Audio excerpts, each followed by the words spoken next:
मेरा नाम प्रदीप सिंह है, मुझे चंचल भी कहते हैं।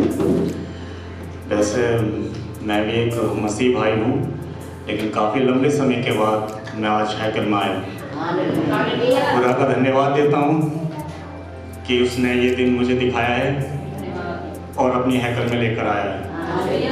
मैं भाई पास्टर साहब का बहुत धन्यवाद देता हूँ कि उनका अनुग्रह है, उनकी दुआएं हैं और अनुग्रह परमेश्वर का है और उनकी दुआएं हैं, बहनों की दुआएं हैं कि मेरा परिवार बहुत लंबे समय से जुड़ा हुआ है और सभी भले चंगे हैं। मैं बस एक गवाही देना चाहता हूँ कि मेरी पत्नी यहाँ पर है, दीक्षा, और 1 महीना हो गया है हमने शादी को। उसको अचानक से ही पेन उठा था यहाँ पर कौड़ी के पास में, तो मुझे लगा कि हो सकता है कोई बीमारी हो, परेशानी हो। हमने दिखाया और 2-3 दिन हम काफ़ी परेशान रहे।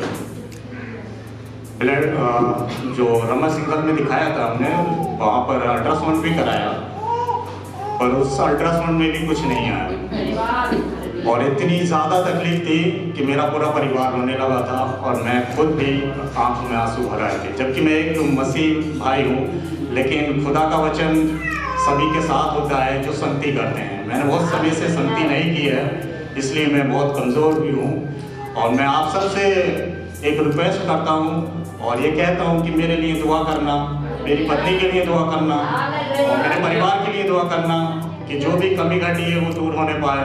और जैसे मैं बहुत लंबे समय के बाद, करीब 2-2.5 साल हो गया होगा, उसके बाद मैं इस हैकल में आया हूँ और मैं खुदा का धन्यवाद देता हूँ कि उसने फिर से मुझे बुलाया है।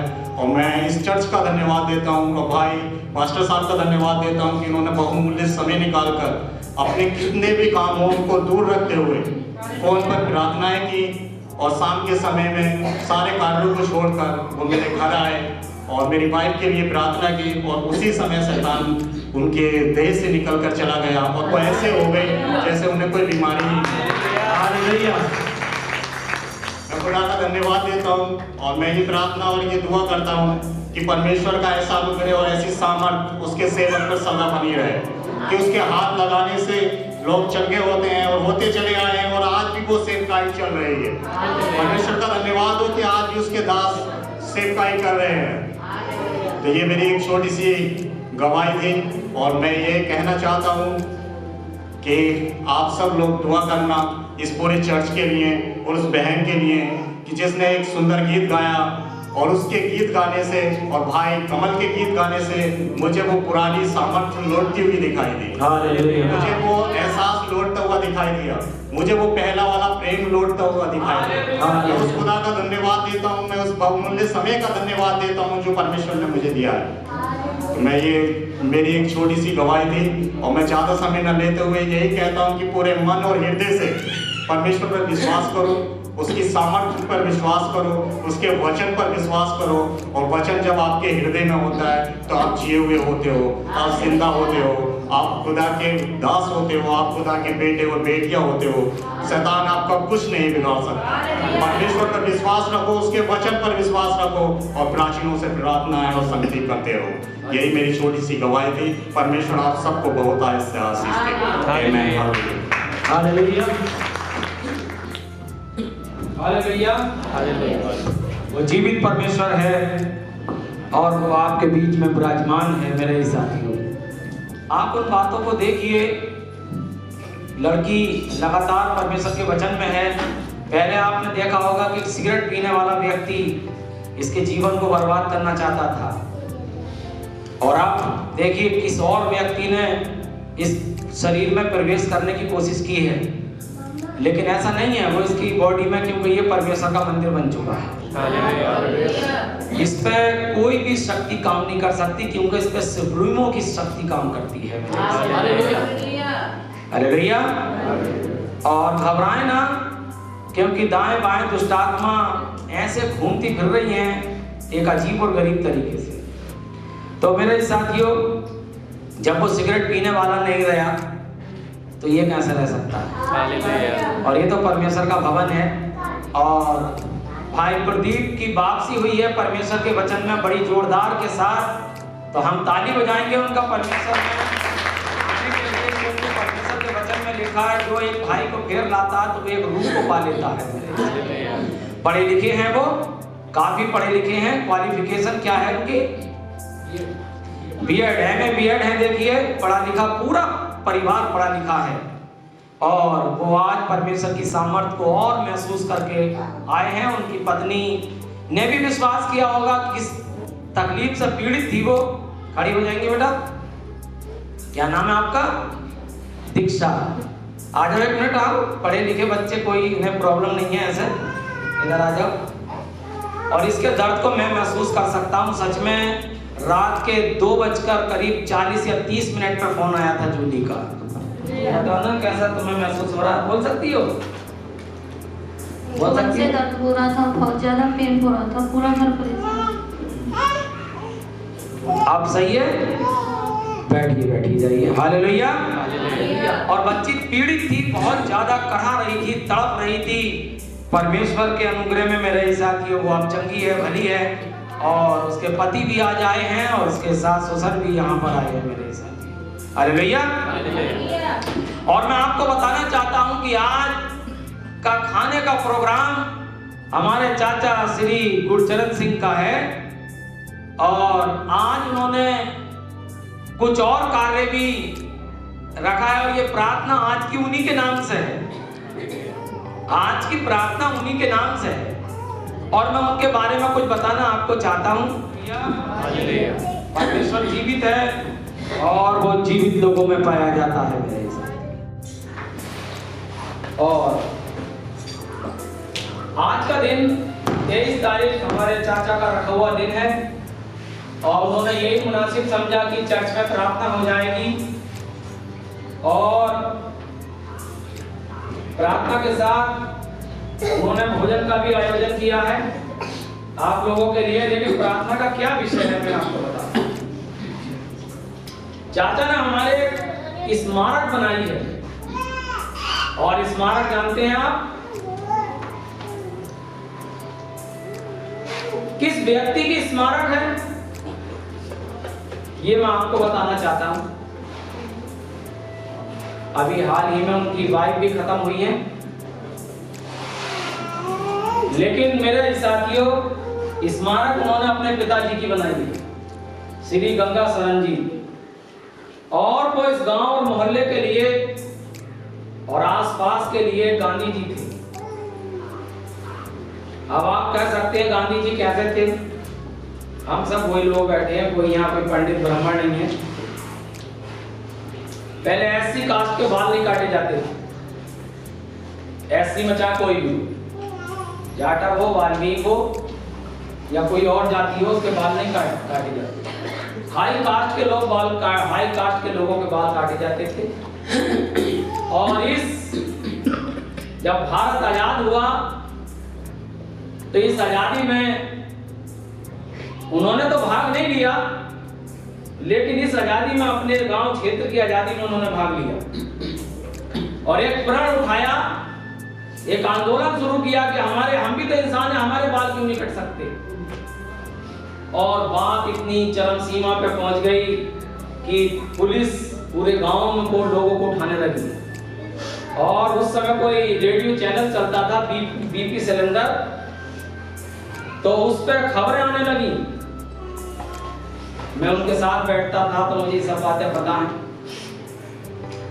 और यहां तक कि जब उनकी शेविंग हुई तो बहुत बड़ी पुलिस के साथ और बहुत बड़े गांव की मौजूदगी में उनकी शेविंग हुई।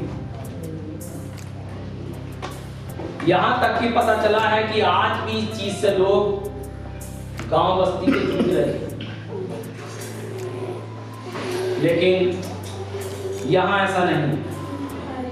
उस आजादी में भाग लेने के लिए और लोगों ने भी हिस्सा दिया, गांव बस्ती के लोगों ने और अधिकारियों ने, सबने हिस्सा लिया और हमें उस चीज से आजादी दिलाई। उस आजादी का श्रेय श्री गंगा शरण जी को जाता है, जिनकी स्मारक हमारे रिटायर्ड दरोगा श्री गुरचरण सिंह जी ने बनवाई है। और उन्होंने बहुत सारे पास्टर उनकी जिंदगी में हैं बहुत पास्टर है, सौ पास्टर उनकी जिंदगी में है, लेकिन मेरे बिना बताए ही या संपर्क करते रहे, उस स्मारक पर मेरा नाम भी लिखवाया।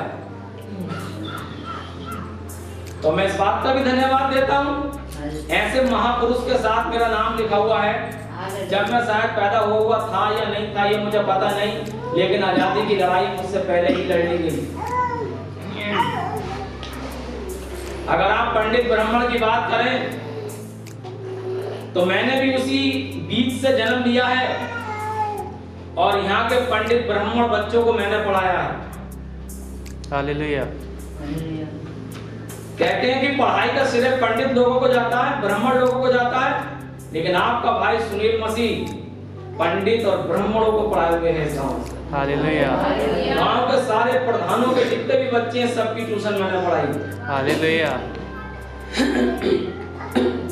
तो हमें समाज के लिए भी जीना है और उसी स्मारक के साथ साथ, और जहां तक मैंने उनसे पूछा नहीं है, मेरे दिल की आवाज यही बताती है कि उन्होंने ये प्रण अपने बाप की स्मारक बनाने के लिए लिया होगा, लेकिन जब उन्होंने देखा कि मेरे बाप की स्मारक बन रही है तो उन्होंने अपनी माँ की और अपनी बहन की 2 स्मारक उनके साथ और बनवाए और बड़े अच्छे तरीके से मकबरा टाइप उन्होंने सुसज्जित किया है।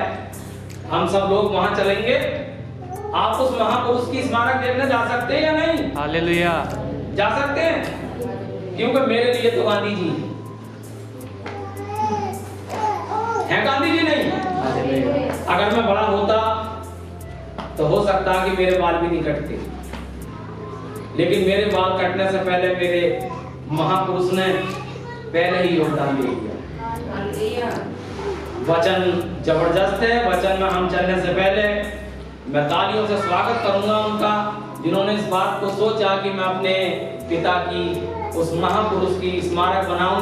वो खड़े हो जाएंगे और 2 शब्द यहाँ पे बोल सकते हैं और आ सकते हैं, और मुझे बड़ा अच्छा लगता है उन्हें देखते हुए, चलते फिरते हुए, क्योंकि मेरे पिता तो चल बसे लेकिन वो हैं अभी। श्री गुरचरण सिंह जी, तालियों से स्वागत करेंगे। इनसे हमारा चाचा भतीजे का रिश्ता है और इधर मुंह करके खड़े हो जाइए। और तो जरा हाँ चालू है, चालू है। सब लोगों को मेरा जय मसीह। मैं ज़्यादा कुछ ना कह गए, हमारे पास्टर सुनील मसीह ने सब कुछ कह दिया है, लेकिन सब लोगों को, आपको जितने लोग यहाँ बैठे हैं वहाँ सब लोग को वहाँ पे जो है स्मारक पे चलना है और वहाँ 5 मिनट की दुआ करेंगे बस, जो हमारे पास्टर साहब करेंगे, और उसके बाद आप लोगों को कोई परेशानी नहीं होगी, तुरंत ही जो है यहाँ पे आ जाएंगे, फिर गए तो खाना खाएंगे। हालेलुया। और मैं ये समय रहते हुए आपको बता दूं, उन्होंने बड़े पादरियों की मदद की है, पादरियों की सहायता की है। पुलिस की वर्दी पहनते हुए कुछ लोगों को पादरी लोगों को सताया जाता था। कभी कभी मैं खाली समय में उनके साथ बैठता हूं तो मुझे बहुत सारी बातें शेयर करते हैं। एक पादरी की तो ऐसी मदद की उन्होंने कि जो आज उनके दोस्त बन गए। वो बहुत बड़े आदमी है, समय उनके लड़के ऑस्ट्रेलिया वगैरह में हैं, और समय समय पर उन्होंने बाइबिल बंटवाई है, खरीद के बाइबिल बंटवाई है। जैसे मैंने बाइबिल खरीद कर लाता था और बांटता था, ऐसे ही आप खुद को बताना चाह रहे हैं। मैं थोड़ा शॉर्ट ले लूंगा, लेकिन आप उनकी बात सुनिए, वो हमारे बीच में है और बुजुर्ग लोगों की बातें सुनना अच्छा लगता है। देखिए, मैं जो है थाना कुंदरकी है, जिला मुरादाबाद में, उस थाने में तैनात था। तो वहाँ पे जो है एक पादरी साहब आए और भाई साहब जो है एसओ साहब से मिले कि साहब हमारे घर में, हमारे चर्च में डेले आते हैं, मतलब डेले एक पत्ता फेंकते थे लोग। तो एसओ साहब ने कहा कि जाओ, कोई ईंट पत्थर नहीं है, तुम झूठ बोलते हो। तो बेचारे वो सीधे चले गए। दूसरे दिन को फिर वो आए तो फिर भी मैंने देखा उन्हें, तो मैंने कहा भाई पैसा आप कैसे आए? पैसा हमारे चर्च में जो है डेले फेंकते हैं लोग। मैंने कहा अच्छा। तो मैंने कहा चलो हम आएंगे रात को 12 बजे आपके पास और आपका इंतजाम कर देंगे। तो बोले साहब 12 बजे क्यों आओगे, दिन में आ जाओ। मैंने दिन में नहीं आएंगे, रात में आएंगे 12 बजे। तो भाई साहब ने सोचा वैसे ये लोग ये भी टरका रहे हैं, टाल रहे हैं बात। तो हम रात को 12 बजे 5, 7, 8, 10 पुलिस वालों को लेके और चर्च पे गए। यानी तुम जग के मिलना। बोले ठीक है हम मिलेंगे। तो भाई साहब को जब आवाज़ दी तो भाई साहब उठे। तो मैंने कहा बताओ कौन से घर से डेले आते हैं? बोले ये घर है, इसमें से लोग डेले। तो हमने कहा अच्छा। तो 8-10 आदमी हम थे। हमने उन्हें जो है उठाया, दोबारा खटखटाई उसको, जिसके घर से डेले आते थे। उसे उठाकर जो है 4-5 बैठ उसके मारे। मैंने बताया डेले क्यों फेंकता? तो वो कहने लगा साहब मैं तो नहीं फेंकता हूँ, मेरा भाई फेंकता। तो मैंने कहा चलो उसे भी उठाओ। 8-10 बैठ उसके मारे। तो बोला साहब मैं नहीं फेंकता हूँ, ये तीसरा भाई फेंकता है। हमने कहा उसे भी उठाओ। तो उसके भी 8-10 बैठ मारे।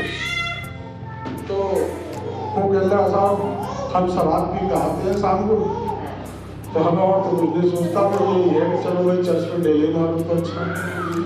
अच्छा अब अगर आंदा दिन आज के बाद डेले आए तो आज तो तुम्हें पिटाई वो करी गई है, लेकिन आंदा तुम्हारे जो है बंद कर दिया जाएगा। तो सब अब डेला नहीं है। भाई साहब जो है बड़ी खुश हुई इस बात पे गया, इन्होंने हमारी बहुत मदद कर दी। तो बहुत बड़े आदमी हैं वो, आजकल ऑस्ट्रेलिया में है, लेकिन आप भी उनके फोन आते हैं।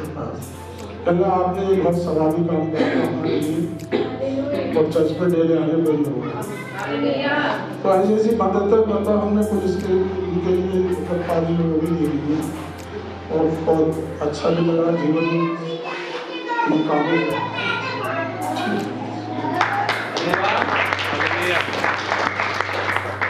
के लिए पास्टर की मदद करने के लिए मेरे साथियों को बहुत बुजुर्ग पादरी थे और उन्होंने उनकी मदद की और आज उनके बड़े घनिष्ठ मित्र हैं वो।